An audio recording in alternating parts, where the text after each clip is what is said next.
তো এই চ্যানেলের পক্ষ থেকে দেওয়া হয়েছে অডিশন রিলেটেড বিশেষ আপডেট। তো তোমাদের এখন সিরিয়ালের অডিশন দেওয়ার জন্য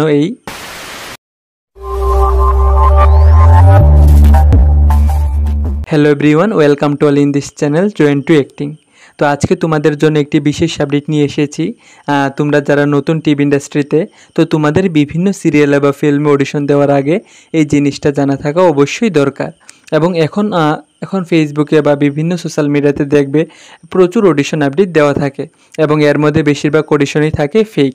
এবং রিসেন্টলি জি বাংলা চ্যানেলের পক্ষ থেকে দেওয়া হয়েছে একটি নোটিশ যে এই চ্যানেলে সিরিয়ালে কাজ দেওয়ার নাম করে বিভিন্ন ফেক অডিশন আপডেট দেওয়া থাকে। তো কোনো জায়গায় অডিশন আপডেট দেখেই সঙ্গে সঙ্গে নিজেদের প্রোফাইল বা ফটো সেন্ড করবে না, আগে যাচাই করে দেখে নেবে। এবং অডিশনের জন্য ফটো সেন্ড করলে কোনো সময়ই পার্সোনাল ফটো সেন্ড করবে না বা দেবে না। নর্মাল ফটো যেগুলি তোমরা তোমাদের সোশ্যাল মিডিয়াতে আপলোড করে থাকো এরকম ফটো সেন্ড করতে পারো। এবং অডিশনের জন্য তোমার শুধু name, age, height, address, contact নং, এক্সপিরিয়েন্স এই ইনফরমেশনগুলি দিতে হয় এবং এর বেশি কোনো ইনফরমেশন চাওয়া হয় না বা দিতে হয় না অডিশনের জন্য। এবং তোমাদের আগের ভিডিওতেও বলেছি রিয়েল অডিশনের জন্য কোনো টাকা পয়সা চাওয়া হয় না।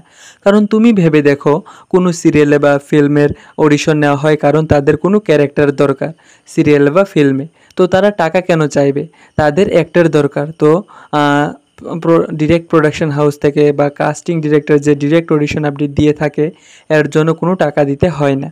এখানে অ্যাক্টিং দেখা হয় কারণ তার একজন বেস্ট অ্যাক্টরের খোঁজে থাকে, আর এই কারণেই অডিশন নেওয়া হয়। এবং সিরিয়ালে কাজ করতে চাইলে তোমরা প্রোডাকশন হাউসে গিয়ে ফটো জমা দিতে পারো।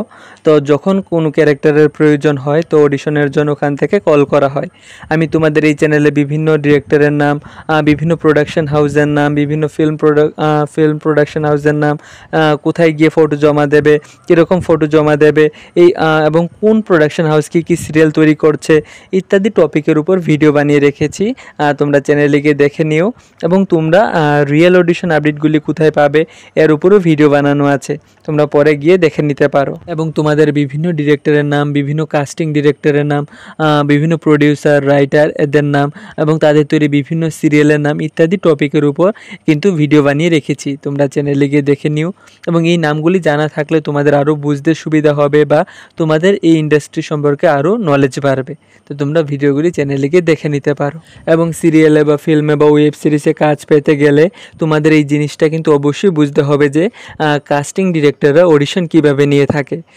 তো তোমরা যখনই কোনো সিরিয়ালে বা ওয়েব সিরিজের অডিশন দিতে যাবে তো যাওয়ার আগে তোমরা কয়েকটা জিনিস ভালো করে জেনে যাবে যে প্রজেক্টটি বা সিরিয়ালটি কোন প্রোডাকশন হাউস তৈরি করছে, তার আগে কী কাজ করেছে বা কী তৈরি করেছে, ডিরেক্টরের নাম ইত্যাদি। এবং এগুলি কিভাবে জানতে পারবে এর উপর ভিডিও বানানো আছে। এবং এই সমস্ত কিছু জানা থাকলে তোমাদের বুঝতেও সুবিধা হবে যে তোমরা যে অডিশনটি দিতে যাচ্ছ এটা কতটা রিয়েল। তাছাড়া অডিশনে সিলেক্ট হওয়ার জন্য তোমাদের আরেকটি যেই মোস্ট ইম্পর্ট্যান্ট জিনিসটা জানা থাকা দরকার তা হলো একজন কাস্টিং ডিরেক্টর সবসময় একজন ক্যারেক্টারকে খুঁজে থাকে। অর্থাৎ যখনই তোমাকে মনোলগ দেওয়া হবে অডিশনের জন্য, তো মনোলগটা পরে তোমাকে ভালো করে বুঝতে হবে যে ক্যারেক্টারটা কে বা কীরকম। তো মনে করো একটা কাদার সিন আছে বা রাগ দেখানোর সিন আছে, তো তোমাকে শুধু রাগ দেখালেই হবে না, তোমাকে আগে এটা বুঝতে হবে যে ক্যারেক্টারটা কে, ক্যারেক্টারটা কি খুব ধনী নাকি গরিব নাকি খুব শিক্ষিত। অর্থাৎ বিভিন্ন ধরনের মানুষের কথা বলার স্টাইল, তাদের রাগ দেখানোর স্টাইল বা হাসার স্টাইল সমস্ত কিছু আলাদা আলাদা থাকে। এবং বিভিন্ন সিচুয়েশনে সবার কথা বলার স্টাইল বা এক্সপ্রেশন সমস্ত কিছু চেঞ্জ হয়। তো প্রথমে তোমাকে মনোলগটা পরে ভালো করে বুঝতে হবে ক্যারেক্টারটাকে কোন সিচুয়েশনে সে ডায়লগগুলি বলছে এবং কাকে বলছে। কারণ সবার সাথে কিন্তু আমরা সেমভাবে কথা বলি না।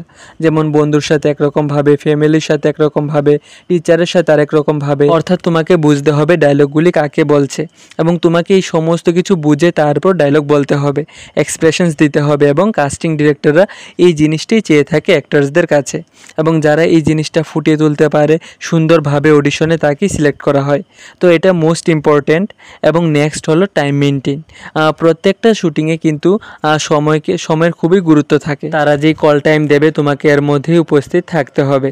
তো অডিশনে যখন তোমরা যাবে টাইমের দিকে বিশেষ নজর রাখবে। যেই টাইম দেবে এর মধ্যেই চলে যাবে, দরকার পড়লে এর আগে যাবে, কিন্তু লেট করবে না। তাহলে তারা বুঝবে তুমি টাইম মেনটেন করে চলো, যেটা শুটিংয়ের মধ্যে খুবই ইম্পর্ট্যান্ট। অ্যান্ড লাস্ট তুমি নিজের মতো করে অডিশন দেবে। ও ভালো করছে বা কাউকে দেখতে খুব সুন্দর লাগছে এগুলি দেখতে যাবে না, তুমি তোমার মতো করে অডিশন দেবে। কারোর সাথে কম্পেয়ার করার কোনো দরকার নেই, কারণ কাস্টিং ডিরেক্টরের কাছে একটা জিনিসই ম্যাটার করে যে তুমি ক্যারেক্টারটা কতটা বুঝেছো এবং কতটা পারফেক্টলি ন্যাচারাল অ্যাক্টিং করছো। এবং খুব বেশি করে আগে বাড়িতে প্র্যাকটিস করে নেবে, যাতে অডিশনে গিয়ে নার্ভাস না হও। তাহলে কাস্টিং ডিরেক্টরের উপর একটা ভালো প্রভাব পড়বে এবং মনোলগটা ভালো করে বুঝে বুঝে পড়বে, যাতে অডিশনের সময় তুমি ভুলে না যাও। এবং যদি কোনো কারণে ভুলে যাও তাহলে চেষ্টা করবে যে ওই ডায়লগটা রিলেটেড অন্য কিছু বলে মিলিয়ে নিয়ে যেতে। তো এই জিনিসগুলি অবশ্যই অডিশন দিতে গিয়ে লক্ষ্য রাখবে। এবং এই চ্যানেলে অ্যাক্টিং এবং অডিশন রিলেটেড এবং টিভি ইন্ডাস্ট্রি রিলেটেড বিভিন্ন ভিডিও বানানো আছে, তোমরা চ্যানেলে গিয়ে দেখে নিও এবং চ্যানেলটিকে সাবস্ক্রাইব করে দিও।